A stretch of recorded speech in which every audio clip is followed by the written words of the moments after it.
This user asked to see my Rise of the TMNT collection, so let's check it out. Starting off with the core 4, each Ninja Turtle in this line is actually really solid.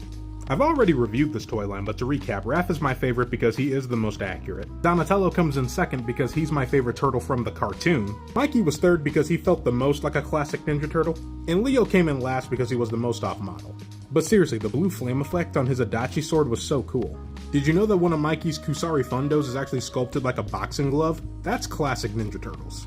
Donnie even came with Sheldon. How cool is that? And if screen accuracy is important to you like it is to me, then I really hope that you were able to invest in the 5 POA figures. These were exclusive to 5 Below, so they were definitely a more obscure release, but the difference in the paint apps and head sculpts on these is night and day, and it's definitely worth it in my opinion. I passed on the Turtle Tank at retail and immediately regretted it because resellers are the worst.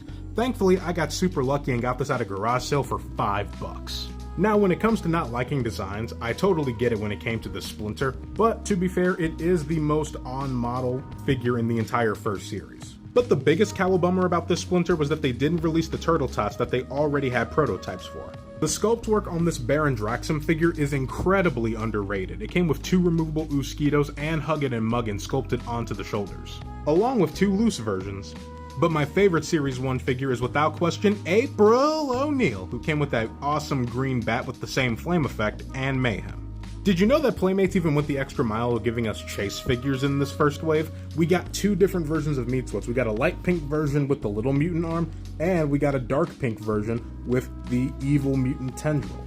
And like with Splinter, this one had some tots that had prototypes that didn't get released. There was even a chase version of the Origami Foot Soldier that had a darker paint application. I just personally wish we would have gotten the big red one. I got both Donatello variants with the jetpack and spider arm battle shell attachments. When you ask me what bums me out the most about this line, I definitely have to say it's all the incomplete teams. We didn't even get either version of Casey Jones. Foot Lieutenant doesn't have Foot Brute. Alberto doesn't have Baxter Stockboy. Hypno-potamus doesn't have Warren Stone. We got bug-busting Leo and Raph, but no Mike and Donnie. We got wrestling Mikey and Leo, but not Donnie, Raph, or even Ghost Bear. I only got the storage shell Mike because I found out that the secret prize that it came with was a set of nunchucks for the vintage 87 figure.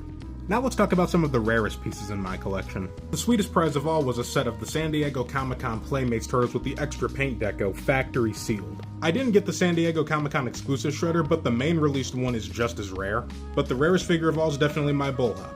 Could this line have been better? Yes. Is it as bad as everybody makes it out to be? Absolutely not. And I would like to use my influence to let Playmates know directly that I would personally pay top dollar to get those unreleased prototypes direct to consumer, and I think a lot of other collectors would too. Comment below if you agree.